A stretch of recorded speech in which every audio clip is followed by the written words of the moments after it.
Alors, Frédéric, ce sont des écoles, des hôpitaux, des infrastructures et des projets de construction de plus en plus fous qui sont réalisés par ces stars sur le continent africain. Ouais, de plus en plus fou, j'aime bien parce qu'il va y en avoir là. On apprécie l'engouement des stars internationales pour le continent, certains même pour leur pays, d'autres pour le continent tout simplement. Et j'avais envie d'en citer quelques-uns. Donc on a Idriss Elba. L'acteur, réalisateur, DJ britannique. Beau gars. Elle a les yeux qui brillent depuis tout à l'heure. Tu ne peux pas trop parler. Non, parle pas. On va te revoir. Non, s'il te plaît. Donc, voilà, donc il faut savoir qu'il y a des facilités aussi, on va dire. Les États africains encouragent aussi ces personnes à venir investir, s'impliquer. Là, on parle pas vraiment. On parle pas forcément d'ONG, on a pas mal de choses, mais d'actions d'investissement réel, concret. Et puis, eh ben, lui, c'est son cas. Il a reçu, il a eu la nationalité. Non, sa mère est ghanéenne, son père Sierra Leone. Et il a reçu. Il est déjà africain. Et beaucoup de gens ne savent pas d'ailleurs. Oui, il est déjà, il a un passeport diplomatique. Ah, je croyais qu'il avait obtenu après. Non, déjà. Il est de deux parents. Voilà. Il est de donc deux parents ghanéen africains. et puis Sierra Leone. C'est ça. Sauf qu'il a un passeport diplomatique de Sierra Leone. Voilà. Et alors? Donc vraiment, on lui a remis ça et il a ce désir de pouvoir mettre en place un projet on va dire, urbaniste. Donc, pour donner un peu de contexte avant, il faut dire que 20 ans de guerre civile, Sierra Leone, donc le tourisme est complètement down. Il y a eu plus de 120 morts, il faut se souvenir. Donc 120 000, pardon. 120 morts par jour, du coup. Non, c'était vraiment très pénible. C'est pas drôle en plus. C'est pas drôle du tout. C'est pas moi qui ris. Et c'est pas Dorcas non plus. J'en vois deux. Donc il a voulu aider le pays. Donc, qui est un des pays les plus pauvres du monde et il veut bâtir un complexe touristique éco-responsable. Dans une des îles. On n'a pas que lui, qui est un pays très riche en culture, très culturellement riche en et musique, accueillant, nourriture.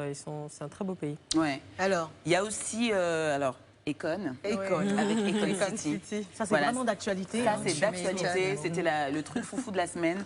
Vraiment, lundi, il a déclaré, voilà, il va faire un projet, Econ City, un projet estimé quand même à 6 milliards de dollars. C'est beaucoup d'argent. C'est beaucoup d'argent, je pense qu'on ne pourrait pas compter s'il nous les plaçait là.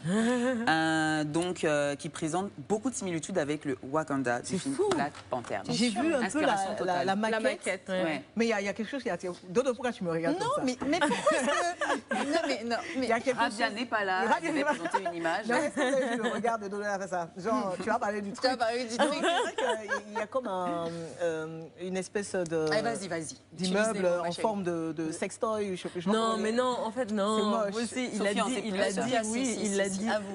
il a dit pendant la conférence de presse, justement, l'inspiration des designs de ces bâtiments, c'était des statuettes africaines, un peu comme celles qu'on a dans le studio. Et quand on regarde un petit peu, on voit que c'est des formes... Oui, mais les statuettes, là, moi, j'ai pas encore vu une statuette. Normalement, quand il faisait les statuettes, c'était aussi des représentations de quelque chose. La statuette que lui, il a regardé, la représentation de ce qu'on imagine.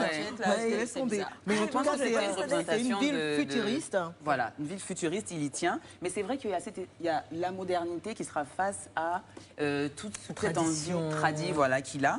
Mais il n'y a pas que Econ, parce qu'il y a tant à dire sur son Econ City. Il y a aussi Sadio Mané. Sadio Mané, ouais. J'y tenais parce que... C'est génial parce que je suis désolée, que vraiment, pardonnez-moi les footballeurs, mais je trouve qu'ils n'en font pas assez. Oui, mais lui, en tout cas, il est très investi dans son village. Dès qu'on parle de football, donc je laisse Sophie le faire. Sophie a la maîtrise sur le football. Ça y est, ton étiquette là. Ils en font pas assez. Donc il faut savoir qu'il gagne 9 millions d'euros par an. Donc voilà, on n'est pas là pour parler d'argent. Mais lui, tout de suite, il investit, il pourrait vivre une vie de rêve à côté, etc. Mais il est très impliqué, hôpital, stade et autres infrastructures dans les zones en difficulté. C'est vraiment le projet qui concrétisé de Sadio Mané. Donc on salue ça. Didier Drogba, pareil. J'avais envie quand même, on en parle souvent tous les soirs vendredi, de le remercier parce qu'il a sa fondation. Mais à côté de ça... Il y a eu un hôpital, non? Oui, exactement. Il est là, l'hôpital. Fonctionnel déjà? Non, c'est la question qu'on pose en fait. Pas fonctionnel. En tout cas, il est sur ce projet-là, mais également tout ce qui est lié à l'éclairage dans certaines zones enclavées. Ah oui, ça, il est beaucoup engagé dans cela. Et peut-être pour revenir à Econ, pardon, Frédéric, c'est que Econ, en 2014, il avait annoncé un projet qui était Light Up Africa. Voilà. Et voilà, ils ont ramené, j'ai envie de dire, l'électricité dans de nombreux foyers ruraux africains. Il a commencé comme ça. Et puis je trouve ça dingue en fait, parce qu'il y a le Bitcoin, mais il y a le Ecoin aussi, qui va être la monnaie de cette ville. La monnaie de sa ville. 55 hectares. Je pense que toutes ces appellations sont temporaires. Econ City. Ah non, c'est pas temporaire. J'ai cru le comprendre. Ah ouais, non, il va ça changerait, que ça s'appellerait Econ City. Non, il va vraiment prendre, ça va vraiment avoir ce nom-là, et même la monnaie, ce sera vraiment le Ecoin. Ah, il rigole pas avec ça. Il y a 300 000 personnes qui vont vivre dans cette ville. Ah oui, mais voilà, ce sont des personnes qui vont être et des Sénégalais et aussi des Afro-Américains qui voudraient finalement revenir. Il a toujours eu ce message depuis le début. Il a toujours dit aux Nord-Américains, rentrez, vous n'avez pas besoin de subir ce que vous subissez en ce moment. Vous pouvez revenir au pays. On est prêt à vous accueillir sur le continent. Peut-être qu'il y a beaucoup d'hésitation aussi parce que l'histoire nous a quand même raconté que la tentative au Libéria il y a quelques années de ça ne s'est pas soldée par une réussite. Mais je pense qu'aujourd'hui, avec les nouvelles technologies, avec la communication, les réseaux sociaux, il y a beaucoup plus qui est faire plus de promotion positive, la musique, le cinéma.